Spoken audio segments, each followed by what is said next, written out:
গত ৫ আগস্ট গণ আন্দোলনের মুখে প্রধানমন্ত্রীর পদ থেকে পদত্যাগ করে দেশ ছাড়েন শেখ হাসিনা। এর মধ্য দিয়ে তার টানা ১৫.৫ বছরের শাসনের অবসান হয়। এরপর থেকেই শেখ হাসিনার পদত্যাগ ও দেশত্যাগ সহ নানা বিষয় নিয়ে সরব তার ছেলে সজীব ওয়াজেদ জয়। ৫ আগস্ট জয় জানিয়েছিলেন শেখ হাসিনা বা তার পরিবারের কেউই আর রাজনীতিতে আসবেন না। তবে ১০ আগস্ট রয়টার্সকে দেওয়া এক সাক্ষাৎকারে জয় দাবি করেছেন পদত্যাগই করেননি শেখ হাসিনা। সংবিধান অনুযায়ী শেখ হাসিনাই এখনো বাংলাদেশের প্রধানমন্ত্রী।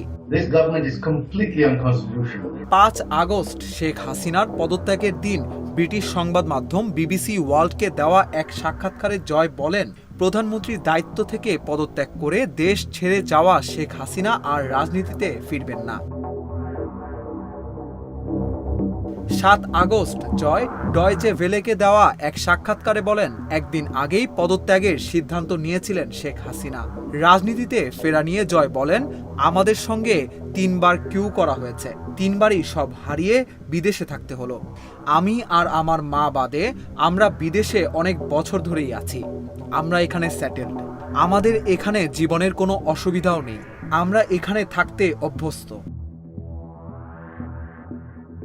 ৭ আগস্ট নিজের ভেরিফাইড ফেসবুক পেজে নেতাকর্মীদের উদ্দেশ্য করে এক ভিডিও বার্তা দেন জয়। বলেন, আওয়ামী লীগকে শেষ করা সম্ভব নয়। নেতাকর্মীদের সাহস নিয়ে দাঁড়ানোর আহ্বান জানিয়ে বলেন, আমরা আছি। তিনি বলেন, আওয়ামী লীগ দেশের সবচেয়ে পুরনো এবং বড় গণতান্ত্রিক দল। আওয়ামী লীগ কিন্তু মরে যায়নি। আওয়ামী লীগ এই দেশকে স্বাধীন করেছে। আওয়ামী লীগকে শেষ করা সম্ভব নয়।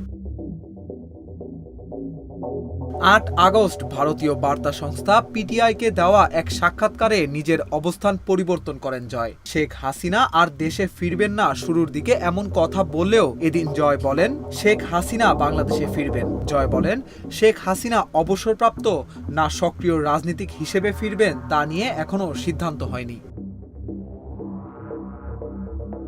শেখ হাসিনার দেশে ফেরা নিয়ে নিজের অবস্থান পরিবর্তনের কারণ হিসেবে জয় বলেন, গত কয়েকদিন আমাদের দলের নেতা ও কর্মীদের ওপর হামলার পর অনেক কিছু পাল্টে গেছে। এখন আমরা আমাদের মানুষদের নিরাপত্তার জন্য যা যা প্রয়োজন তা করব। আমরা তাদের একা ছেড়ে যাব না। ৮ আগস্ট বিবিসিকে দেওয়া এক সাক্ষাৎকারে জয় বলেন, কোটা আন্দোলন যে সরকার উৎখাতের দিকে গড়াবে সেটি তারা কেউ ধারণা করতে পারেননি। ৯ আগস্ট ভারতীয় সংবাদ মাধ্যম উইয়ন নিউজকে দেওয়া এক সাক্ষাৎকারে জয় জানিয়েছেন, তার মা আওয়ামী লীগের হাল ধরেছেন এবং অনেক নেতার সঙ্গে যোগাযোগ রাখছেন। ৯ আগস্ট টাইমস অফ ইন্ডিয়াকে জয় বলেন, শেখ হাসিনা ভারতে অবস্থান করছেন। অন্তর্বর্তী সরকার নির্বাচনের সিদ্ধান্ত নিলে তিনি বাংলাদেশে ফিরবেন। জয় জানান, নেতা কর্মীরা চাইলে তিনি রাজনীতিতে আসতে প্রস্তুত। সবশেষে ১০ আগস্ট জয় ব্রিটিশ সংবাদ মাধ্যম রয়টার্সকে বলেন, আমার মা শেখ হাসিনা প্রধানমন্ত্রীর পদ থেকে এখনো আনুষ্ঠানিকভাবে পদত্যাগ করেননি। তাকে সে সময়টুকু দেওয়া হয়নি। যদিও রাষ্ট্রপতি, সেনাপ্রধান ও অন্যান্য রাজনৈতিক দলের সঙ্গে কথা বলে সংসদ ভেঙে দিয়েছেন, কিন্তু প্রধানমন্ত্রী আনুষ্ঠানিকভাবে পদত্যাগ না করলে অন্তর্বর্তীকালীন সরকার গঠন আদালতে চ্যালেঞ্জ করা যেতে পারে। সজীব ওয়াজেদ জয় আরো বলেন, আওয়ামী লীগ দল হিসেবে আগামী নির্বাচনের প্রতিদ্বন্দ্বিতা করবে, তবে ৩ মাসের মধ্যে নির্বাচন হতে হবে। তবে ৩ মাসের মধ্যে নির্বাচন না দিলে কি হবে তা নিয়ে কিছু বলেননি সজীব ওয়াজেদ জয়।